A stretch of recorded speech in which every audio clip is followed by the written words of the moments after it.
Hi అండి, నమస్తే. Welcome back to our channel. ఈరోజు వీడియోలో మీకు నేను క్యాబేజీ చట్నీ ఎలా చేసుకోవాలో చూపిస్తాను. ఈ క్యాబేజీ చట్నీ మనము చాలా టేస్టీగా ఉంటుందండి. రైస్లో తీసుకున్న, చపాతీలో తీసుకున్న, సైడ్ డిష్గా తీసుకున్న చాలా టేస్టీగా ఉంటుంది. దీన్ని ఎలా చేసుకోవాలో చూద్దాం. ఫస్ట్ మనం ఒక ప్యాన్ తీసుకొని అందులో 2 స్పూన్స్ ఆయిల్ యాడ్ చేసుకొని, ఆయిల్ బాగా హీట్ అయిన తర్వాత అందులోకి మనం 1 స్పూన్ జీలకర్రని యాడ్ చేసుకోవాలి. తర్వాత 1 స్పూన్ ధనియాలను కూడా వేసుకొని ఒక 10-15 పచ్చిమిర్చిని కూడా తీసుకోవాలండి.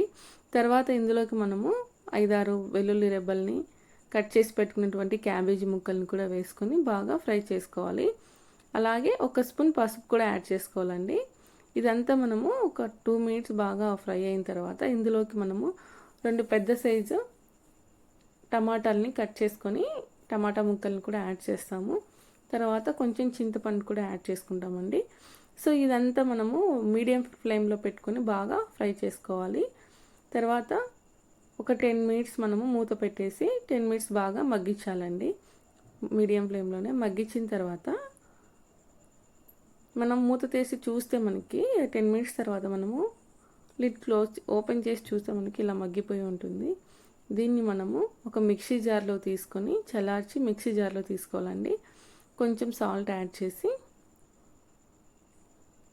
గ్రైండ్ చేసుకోవాలి. దీన్ని గ్రైండ్ చేసుకుంటే మరీ మెత్తగా కాకుండా వీడియోలో చూపించినట్టు బరకగా కొంచెం మిక్స్ చేసుకోవాలి. తర్వాత ఈ చట్నీ పోపు కోసము కొంచెం ఆయిల్ యాడ్ చేసి పోపు దినుసులు వేస్తామండి. జీలకర్ర, ఆవాలు, మినపప్పు, శనగపప్పు, ఎండుమిర్చి, కరివేపాకు, వెల్లుల్లి రెబ్బలు ఇవన్నీ వేసుకొని బాగా ఫ్రై చేసుకోవాలి. ఆల్రెడీ మనము గ్రైండ్ చేసి పెట్టుకున్నటువంటి చట్నీని కూడా ఇందులో యాడ్ చేసి బాగా ఒక 2 మినిట్స్ ఆయిల్లో ఫ్రై చేసుకోవాలండి.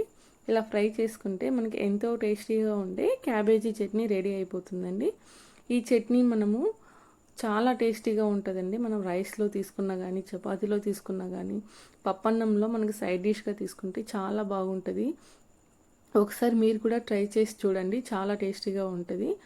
సో మీకు ఈ వీడియో నచ్చినట్లయితే మీ ఫ్రెండ్స్ అండ్ రిలేటివ్స్కి వీడియో షేర్ చేయండి. అలాగే మరిన్ని మంచి రెసిపీస్ కావాలి అనుకుంటే మన ఛానల్ని ఒకసారి విజిట్ చేయండి. అలాగే మన ఛానల్ని సబ్స్క్రైబ్ చేయండి. అలాగే లైక్ అండ్ కామెంట్ కూడా చేయండి.